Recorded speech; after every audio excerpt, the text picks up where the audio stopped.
Shalom, bienvenidos a esta semana, a la tertulia de Radio Sefarad, y probablemente lo más destacado de esta semana con respecto a Israel haya sido el aniversario, 61 años desde la declaración de independencia, desde que David Ben Gurión proclamara por fin esa ansiada independencia del Estado de Israel.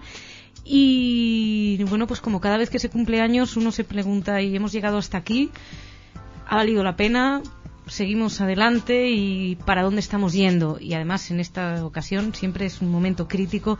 Hay que recordar que ahora mismo el gobierno de Israel es un gobierno que presenta muchas incógnitas ya internas, Barak y Lieberman, que no están, digamos, de acuerdo en muchos de los temas, y externas. La opinión pública internacional mira con muchísimo recelo al primer ministro Netanyahu y sobre todo al ministro de Asuntos Exteriores, Avigdor Lieberman. Así que nos ha parecido interesante, insisto, bueno, tengo que decir que estamos grabando el jueves. En Israel nunca se sabe cuando hay grandes acontecimientos, pero por lo menos hasta el jueves lo más destacado de la semana era Yom Ha'atzmaut. Y para hablar de estos 61 años, de lo que ha sido hasta ahora y de lo mucho que queda por hacer, tenemos con nosotros, por un lado, a Boris Levy, empresario, amigo de Radio Sefarad. Boris, bienvenido. Hola, ¿qué tal? Buenas tardes. Buenas tardes. Y por otro lado, tenemos al corresponsal del diario El Mundo, corresponsal de La Sexta y corresponsal de Radio Sefarad en Oriente Medio, Salem Mergui. Sal, ¿cómo estás? Hola, ¿qué tal? Sobre todo de Radio Sefarad. Sobre todo de Radio Sefarad. Qué placer poder hablar contigo viéndote y no a través de esos teléfonos. Mejor, aquí hay mejor sonido, creo. Sí, además siempre se corta. Digo, estoy entrando en un túnel, en fin. Bueno, pues os planteo a ambos. Estaba preguntando, antes de ir hacia el futuro, si os parece podemos hacer un balance de cómo empezó, ¿no? Se hablaba de muchísimo de ese entusiasmo de los pioneros, de los principios, de todo lo que había por hacer, un Estado muy laico en sus principios, y ahora mismo probablemente un Estado que, según muchos analistas, está girando hacia un lado muy diferente. Pues eso, había hablado de Ben Gurión, Golda Meir, los héroes de la nación, ¿no? Los primeros. ¿Qué balance haríais, qué diferencia veis entre lo que empezó y lo que es ahora, Boris? Difícil, muy difícil balance, porque desde el inicio hasta ahora siempre es un país cuyos ciudadanos han tenido que consumir más energía que cualquier otro ciudadano en intentar ser un país normal, ¿no? Que es algo que no ha cambiado en Israel.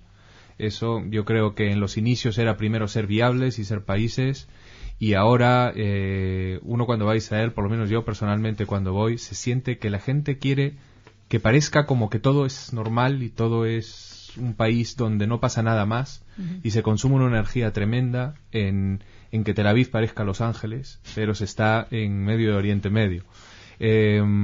Fuera de eso, pues sí que ha cambiado mucho, ha cambiado la viabilidad del país, que hoy en día es impresionante, en todos los sentidos, en el sentido económico, en el sentido de funcionamiento del país, en el sentido democrático, etcétera. Yo creo que es algo de que se puede estar orgullosísimo, y los ciudadanos que lo han construido ahí pues pueden estar tremendamente orgullosos. Yo creo que cada año que pasa es de mayor orgullo porque se consiguen traspasar más barreras y se consigue más objetivos, ¿no? Yo creo que lo que hay es que mantener el mismo optimismo y la misma ilusión que tenían los fundadores y tratar de transmitirlo, porque si no, pues si perdemos esa ilusión original no conseguiremos ni la mitad de lo que se ha conseguido hasta ahora. Se nota un cansancio, Sal, comparando con lo que fue, que no estabas ahí, tengo que decir, cuando se creó. Sí, soy un poquitín más joven. La juventud israelí realmente, cuando le dicen Ben Gurión, creo que creen que es la calle Ben Gurión de Tel Aviv y no es David Ben Gurión. Es decir, hay realmente con los nuevos tiempos, internet, los israelíes ya no es lo que era antes, los pioneros, la defensa de la patria, por ejemplo, cada vez hay más deserciones del ejército, y esto los países árabes, sobre todo los palestinos, lo saben perfectamente, que los israelíes poco a poco se van occidentalizando, lo que yo llamo el efecto Bar Rafaeli, es decir, la modelo esta famosa internacional que dijo hace unos meses que ella preferiría no le gustaría morir por la patria, que es una especie de eslogan israelí desde los comienzos. Muchos dicen que sin el conflicto Israel sería una potencia mundial, sería una potencia económica. Yo creo que el conflicto ha hecho que Israel sea una potencia, por ejemplo, ha modelado el carácter israelí. Es decir, israelí hoy en día es una persona dura, es una persona que lucha por lo suyo, que a veces se le puede considerar agresivo o intransigente, pero gracias a esa forma de ver la vida, de que todo el mundo está en su contra, que es lo que ellos piensan, israelí aún sigue con la obsesión o la obsesión que puede ser real, pero siente de que vive en un país muy pequeñito, rodeado por enemigos, como decía Ehud Barak, el chalet o la vila en una jungla, con un vecindario muy complicado. Entonces el joven israelí, cuando mama esto desde el principio, es decir, que la gente le persigue, que le quieren echar al mar, entonces esto lo aplica tanto en el ejército como en high-tech, como en educación, como economía, y cuando se va al mundo es que realmente domina el mundo, porque es lo que una persona de otro país hace en un día, los israelíes lo hacen en 2 horas. Es decir, el israelí quiere hacerlo todo lo antes posible, lo más rápido posible, y es otra forma de hacer, diríamos, de ser pionero. Es decir, el tema de que, por ejemplo, Microsoft, gran parte de los israelíes, de los directivos son israelíes, en todo tipo de empresas, desde por ejemplo en Hollywood, la mayoría son no solo evidentemente el típico de la filosofía que los judíos dominan Hollywood, sino que ahora mismo los israelíes, es decir, israelíes que vienen de Israel y que viven en Estados Unidos, son una potencia tanto en el tema de diamantes, en el tema de la industria de las televisiones, y es realmente por eso la forma esta, las ganas la necesidad de supervivencia. ¿Es la impresión de que se hace historia en cada minuto en Israel? ¿Una persona está haciendo historia? Bueno, yo creo que proporcionalmente más que en cualquier otro sitio, ¿no?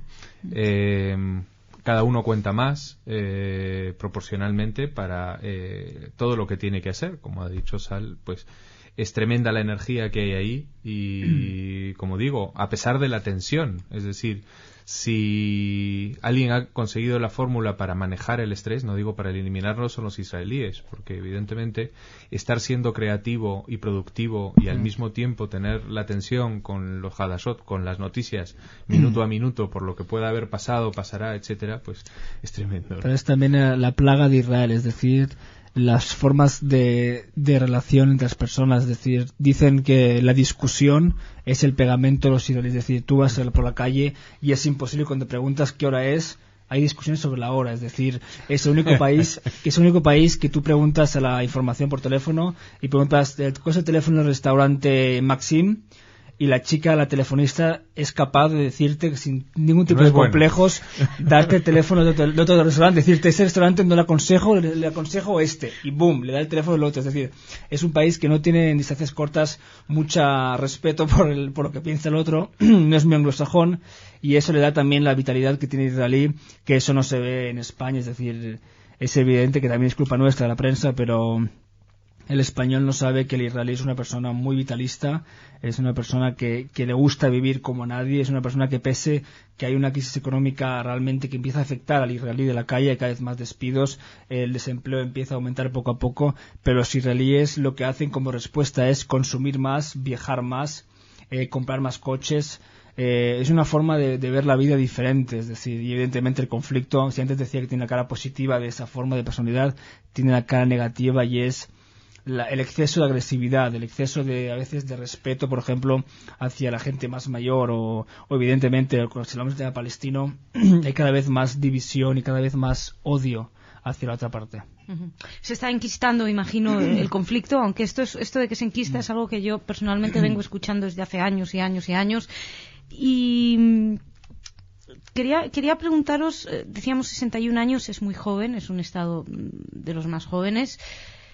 Podríamos decir casi que está en su adolescencia. No sé si os parece que es un buen símil ese momento en el que el adolescente busca saber quién es, ¿no? Él personalmente, independientemente de papá y de mamá. En estos momentos da la sensación de que está más adolescente que nunca, visto desde afuera, precisamente por ese gobierno bipolar probablemente en el que que ahora mismo está al mando del país, y que probablemente yo creo que refleje bastante esa bipolaridad que debe estar sintiendo el israelí de a pie, ¿no? Digo, insisto, por un lado un Lieberman y por otro lado un Barak.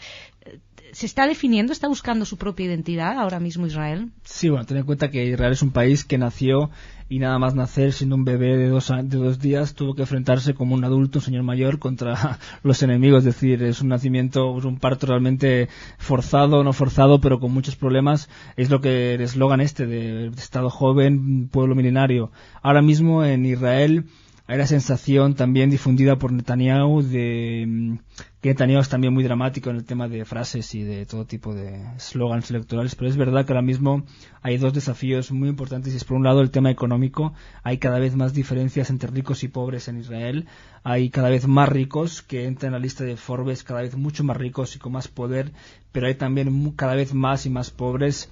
1/4 de los niños son pobres, niños necesitados. Es verdad que hay muchas asociaciones de voluntarios que ayudan, pero por ejemplo, con el efecto de Marsdorf, mucho dinero norteamericano, de los judíos norteamericanos, no pueden ahora mismo pagar o sufragar actividades de hospitales como Hadassah de Jerusalén. Hay una crisis económica importante y es un desafío que Netanyahu va a tomar realmente seriamente. Y el segundo desafío que los israelíes cada vez ven más con mayor dramatismo, incluso a veces pánico en los medios de comunicación, es el tema de Irán, Mahmoud Ahmadinejad, que le consideran el nuevo Hitler, como dijo el presidente del Parlamento, que es un nuevo Hitler que habla persa y tiene barba. Y es un desafío que realmente no es solo un eslogan vacío de existencia, peligro de existencia, sino que realmente el israelí en la calle cree, tras escucharlo de Ahmadinejad, siente realmente que Ahmadinejad, que yo creo que no es cierto, pero bueno, Ahmadinejad será capaz de apretar el botón. Es decir, el israelí de la calle lo que junta lo que dice Ahmadinejad, que es, por un lado, niega el holocausto, por otro lado, dice que Irán va a desaparecer del mapa, y en tercer lugar, su aspiración a tener armas nucleares. Estos 3 elementos los juntan y llegan a la conclusión de que la única forma de acabar con esto es atacar Irán. Por tanto, en ese sentido, realmente sienten que el destino está en ese momento, es un momento crítico. Uh-huh. Bueno, que Israel es bipolar, yo creo que es decir algo optimista. Ojalá fuera bipolar solamente. Es tripolar, sí. Cuatripolar. Exacto, ¿no? Que hay muchas voces y todas se hacen oír. No es demasiado. Con el mismo volumen, además, sí. ¿No?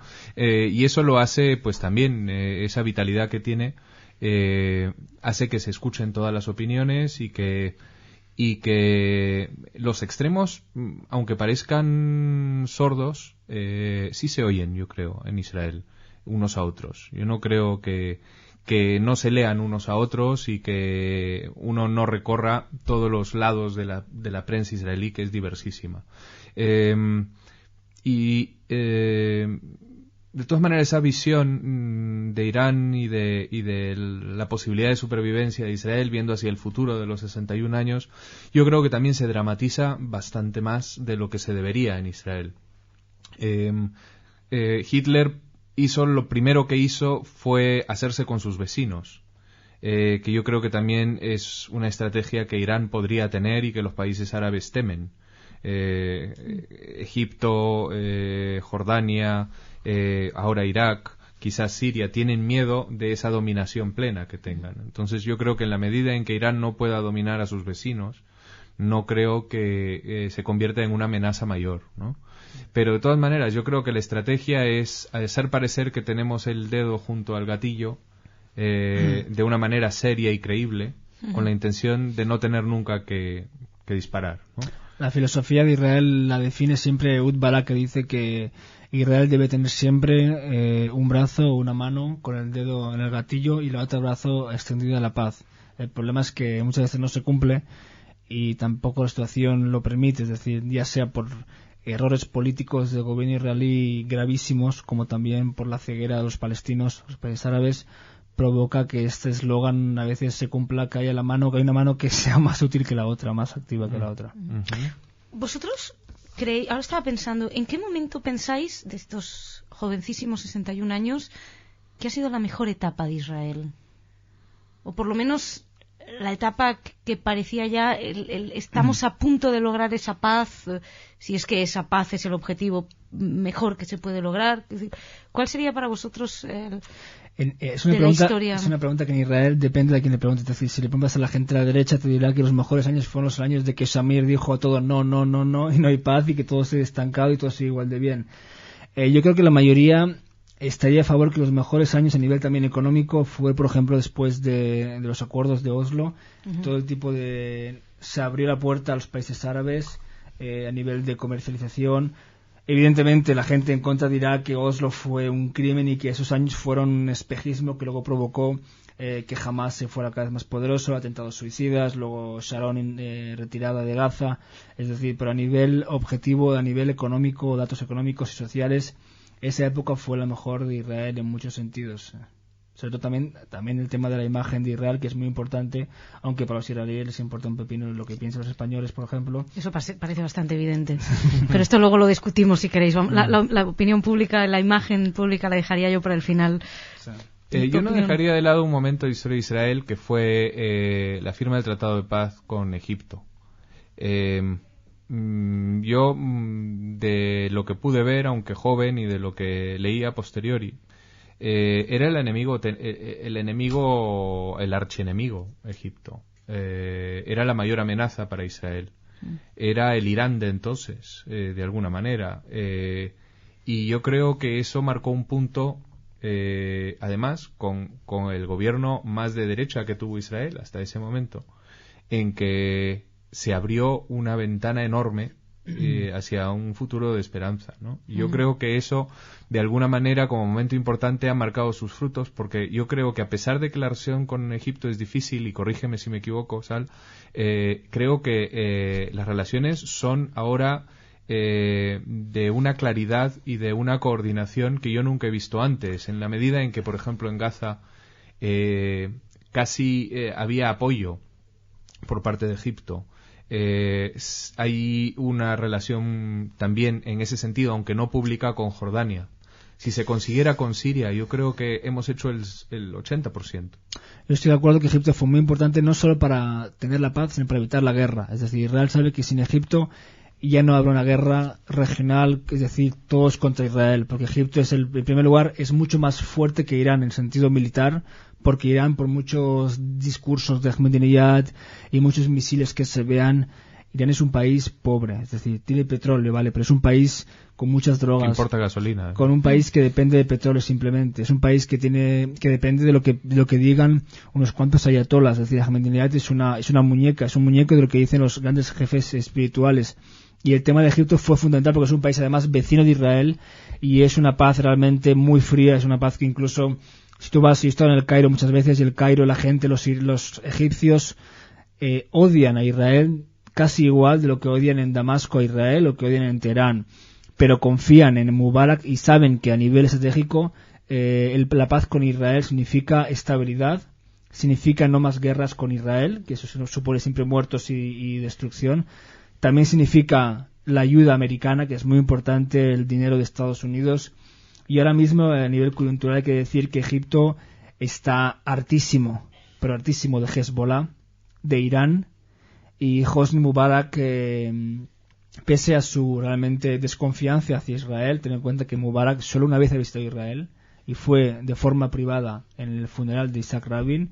En 30 años de paz, creo que es el único caso en el mundo, 30 años de paz, Mubarak nunca ha querido ir a Jerusalén o a Tel Aviv incluso, dice él, como protesta por el tema palestino, pero Mubarak ahora mismo es un aliado importantísimo, pero importantísimo de Israel, no solo el tema de Gaza, de contrabando de armas, sino el tema de Irán. Es decir, si hay un país que quiere que Irán no tenga armas nucleares más que Israel, mucho más es Arabia Saudita y Egipto, y por tanto, si en el momento que Israel ataque a Irán, te aseguro que Mubarak estará rezando en todos los idiomas para que los aviones de Israel den el objetivo. Sí, la verdad, tener a Egipto, aunque sea mirando para otro lado, es bastante llamativo. Entremos en los medios de comunicación, porque entremos en esa imagen que decíamos que parece que como que Israel no la cuida mucho. Desde luego, hay que decir que la elección de Lieberman como ministro de Asuntos Exteriores es como mínimo sorprendente, porque no se caracteriza por su lenguaje diplomático, ¿no? Y uno me imagina que en ese cargo precisamente tiene que haber alguien que sepa manejarse bien. Es como si, no sé qué os parece a vosotros, pero da la impresión como que si dijera, bueno, la opinión pública, la imagen pública está perdida, entonces ya de perdidos al río ponemos a Lieberman y ya lucharemos por otro lado. es un problema en primer lugar de que decimos de la fuerza bipolar, es decir, es una consecuencia de un sistema político realmente enfermo y realmente complicado de gobernar, y Netanyahu tenía más remedio que dar a Lieberman 2 ministerios, o defensa o exteriores. El mal menor fue exteriores, porque defensa estaba para Ehud Barak. Yo citaría lo que escribió Yossi Werther en el diario Haaretz, que dijo que Lieberman, entre comillas, Lieberman es un líder mucho más moderado de lo que piensan. Sus posiciones son igual que las de Netanyahu. El problema es su estilo. Y escribió en hebreo algo así como que, madre mía, vaya estilo, vaya vergüenza. Algo así como que en la diplomacia lo más importante son las formas. Y muchas veces es lo más importante. Solo hay formas. Y Lieberman, diga lo que diga, aunque diga buenos días a señor Moratinos de forma simpática, lo dice de forma tan grosera que al día siguiente parece a nivel internacional que Israel declara la guerra a España. Es decir, es realmente muy fuerte, y yo lo sé por la gente que en el Ministerio de Exteriores en Jerusalén aún están en estado de shock, no saben cómo llevar el tema de Lieberman, es decir, cómo vender la situación. Y como escribía otro columnista, Lieberman, más que defender o que vender la imagen de Israel, debe procurar de vender su imagen propia, que es muy complicada. Es decir, si hay una imagen más conflictiva que Israel es la propia Lieberman. O sea, imagínate cómo está la cosa a nivel mediático y nivel de propaganda. Bueno, ese es un lado en que siempre ha sido difícil. Por lo menos los que intentamos vender un poco la imagen de Israel fuera de Israel, no lo hemos tenido fácil por estas cosas que además de lejos se entienden menos. Yo no sé cómo se compararía el carácter de Begin con el carácter de Lieberman. También era considerado durísimo e inexpugnable en su día, pero estas figuras yo creo que pueden conseguir cosas que otras figuras no pueden conseguir. Es decir, que si algo se consigue o se firma con un personaje como este, es difícil que los que estén a la izquierda de él lo discutan, si es que va con los intereses de Israel, ¿no? Entonces yo trato de ver el lado positivo, aunque es difícil verlo desde el lado de Lieberman, ¿no? Yo siempre intento decir que Lieberman, o sea, no es un político idealista de derechas, en plan, es decir, no es ni mucho menos Ariel Sharon. Ariel Sharon, cuando entró en el poder, cuando fue ministro de Exteriores y primer ministro, Sharon, cuando decías un palestino o un árabe Sharon, casi huía a su casa y cerraba la puerta. Es decir, Sharon era un hombre, era el demonio personificado. Lieberman es incluso ahí considerado un populista, un demagogo que busca el voto para su partido. El problema es que aún no se ha dado cuenta que es ministro de Exteriores. Cada vez que él habla, todo el mundo le escucha. Y entonces muchas veces es unos pecados de Israel. Es decir, todos los políticos israelíes hablan del consumo interno y se interpreta como consumo exterior, y por tanto cada ministro rivaliza con el siguiente a ver quién mata más iraníes o a ver quién acaba con más pelos de la barba de Ahmadinejad, y eso al día siguiente se publica en plan en grande como que no el ministro sino que Israel quiere bombardear Irán, y eso es cada día pasa, cada día hay un caso como estos. Bueno, yo creo que los medios de comunicación también transmiten la parte emocional de las cosas, ¿no? Con Lieberman, como decías, su carácter impone opiniones, y lo que yo creo que pasa en los medios que yo leo en España, especialmente, menos que en los anglosajones, es que hay mucha opinión en la noticia, y hay algunas veces incluso más información en los artículos de opinión. Que es algo que los articulistas de opinión se lo preparan mucho y muchas veces nos dan información que en la sección de información nunca hemos visto. Y eso yo creo que también influencia negativamente a la opinión pública y finalmente a la opinión política. Si hubiera rigor en la prensa desde el punto de vista de los directores y editores, de decir a sus periodistas, no publiquéis opinión porque será recortada de los artículos, sería fantástico. Nos limitaríamos a la información, aunque ahí también se puede poner la lupa y el telescopio selectivamente a distintas cosas, pero ya sería otra cosa. Yo creo que con Israel hay mucha emoción de por medio, los periodistas quieren ganarse el Pulitzer con un artículo de opinión y no con una información. Yo creo que sin ser irrespetuoso, porque hacen un trabajo duro, un trabajo difícil, yo creo que lo que necesitamos es más información y menos opinión. Y con eso ganaremos bastante en Oriente Medio. Dejemos que Lieberman actúe. Vamos a darle su tiempo a... Exactamente, y luego critiquemos si hay algún desastre, pero hasta entonces... Es curioso esto que dices de los artículos de opinión y la información, porque me estaba acordando que cuando empezó la operación Plomo Sólido o Plomo Fundido, que no sé, depende de las traducciones, esta última operación contra Hamás en Gaza a principio de año, finales del año pasado, principios de este... Los primeros editoriales de los medios de comunicación, de todos los periódicos, eran: Israel entró en Gaza después de no sé cuántos cohetes. No había absolutamente ninguna opinión en los artículos de opinión. Nada. Daba la sensación al principio como que estaban esperando a ver cómo se posicionaba todo el mundo para empezar a opinar. Y recuerdo perfectamente que cuando fue toda la información estaba metida en esos artículos de opinión, luego sí, en los de información podías leer la opinión. Y con el caso de Georgia, hace un año y medio, 2 años, un año y medio, cuando Rusia invadió Georgia, cuando fue esta guerra, recuerdo que en los artículos de opinión era todo comentaristas de fondo, que incluso uno no se enteraba de lo que estaba realmente pasando si no tenía la información que tenía que ir a leer al otro lado. Entonces me parece que no es característico de todos los conflictos, sino precisamente característico del tema de Israel, ¿no? Que despierta estas terribles pasiones, y daba la impresión, por lo menos con la operación Plomo Sólido, que al principio nadie se atrevía realmente a situarse, que esa bipolaridad de la que hablamos en Israel también podríamos plantear si no existen ciertos medios de comunicación respecto a Israel. Sal, tú eres periodista, yo sé que es especialmente complicado, pero hay una bipolaridad, ¿no? Hay una esquizofrenia a la hora de enfrentarse a este tema. En primer lugar, es un conflicto que provoca más pasiones que el de Georgia o el de Sudán o el de Ruanda. En segundo lugar, es mucho más fácil enviar un equipo de televisión o de periodistas a Jerusalén, que son 4 horas de España, que no a Darfur. No sé. Y que además van a estar en buenos hoteles, van a estar cómodos, van Exacto. a poder salir de fiesta, van a poder comunicarse con los suyos propios. Sí. Exacto, la información es mucho más fácil de acceder y de conseguir.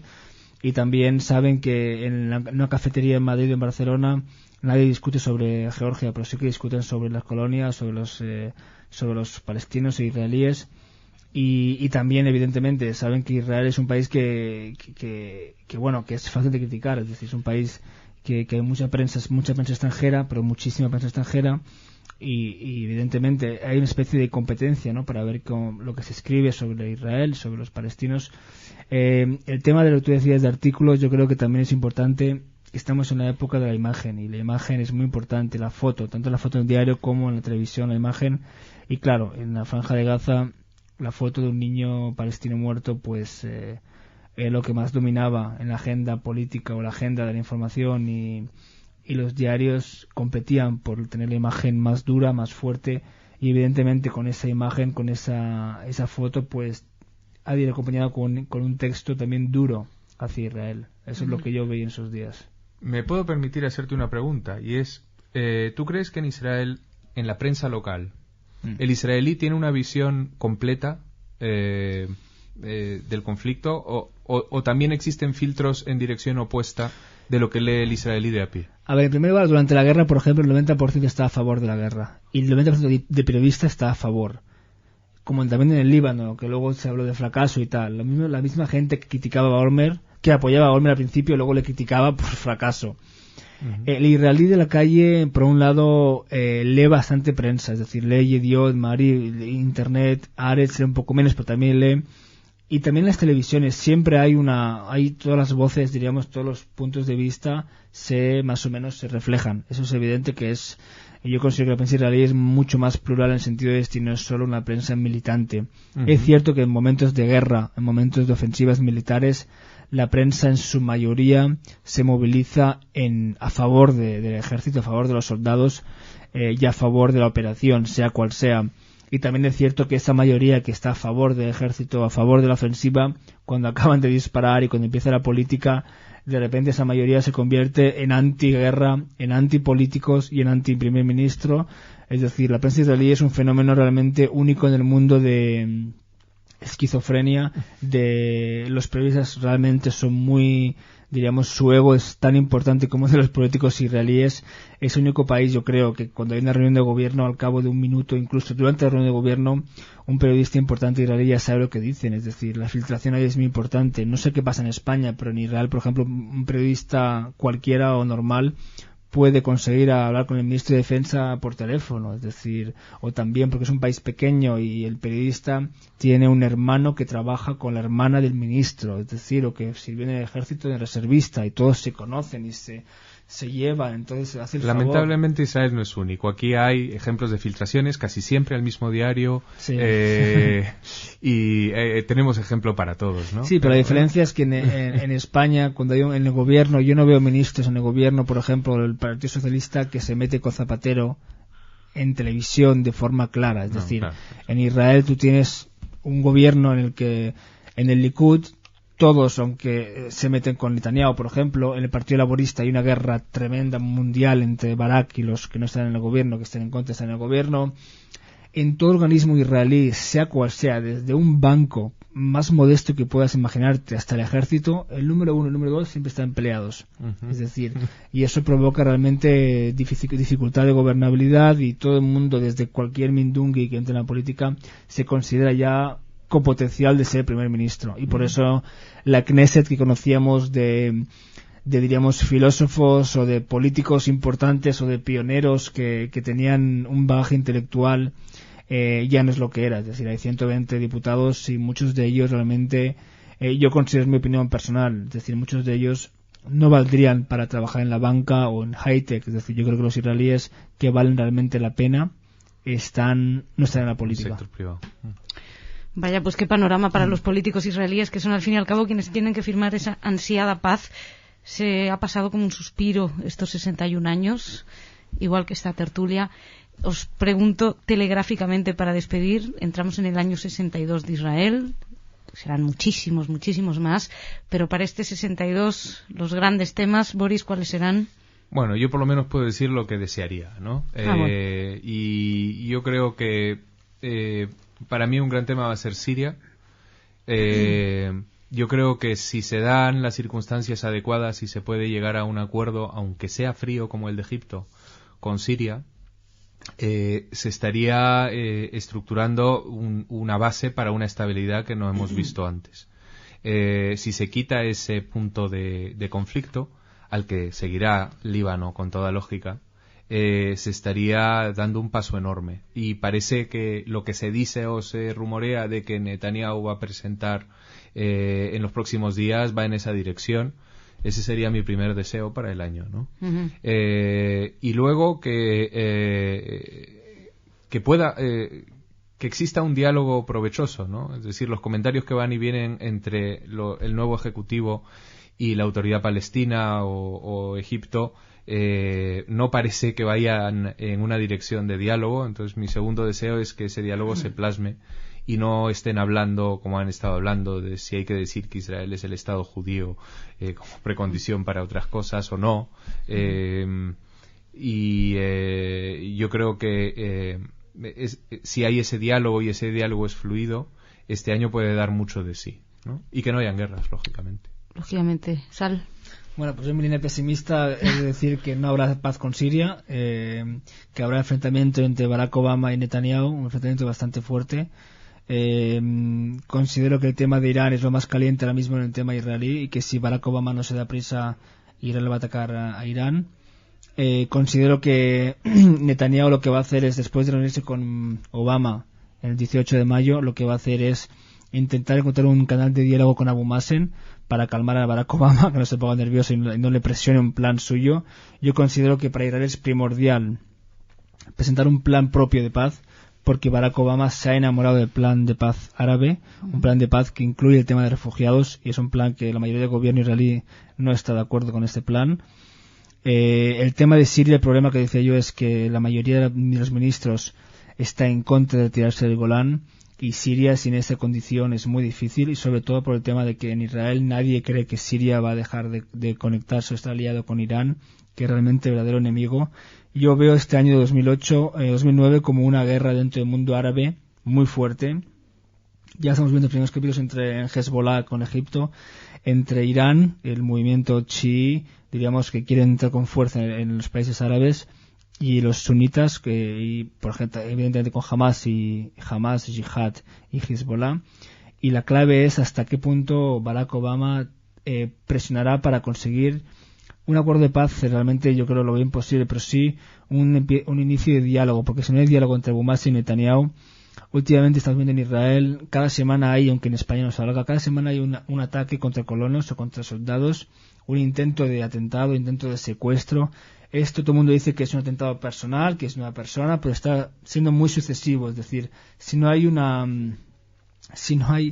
digamos, un proceso de paz o unas negociaciones, los grupos palestinos tendrán cada vez, entre comillas, más legitimidad a atacar a Israel, porque saben que el mundo está contra Israel por el tema del Lieberman-Netanyahu, que se niega al acuerdo de paz, acuerdo de los estados, y lo más importante es si Abu Mazen va a poder continuar siendo la fuerza militar que es en Cisjordania. Es decir, muchos atentados han sido evitados en Israel, no solo por el tema de Israel, sino también sobre el tema de la alianza o la labor de Abu Mazen. Y si Abu Mazen ve que no hay ningún tipo de negociación con Netanyahu, Abu Mazen no podrá mantener más a sus fuerzas leales, y ahí puede provocarse una mini intifada. Pues perdóname, pero me quedo con la versión de Boris. Yo también. La prefiero. En fin, sabremos dentro de un año qué se pareció más a la realidad. No tengo trabajo. Tú necesitas trabajo. En fin, os agradezco muchísimo a los dos por estar aquí. Señoras, señores, a ustedes también muchas gracias por su atención. Y seguimos aquí en este 62 años de Israel, analizando lo que sucede ahí y lo que sucede en muchos otros sitios. Shalom y hasta la semana que viene.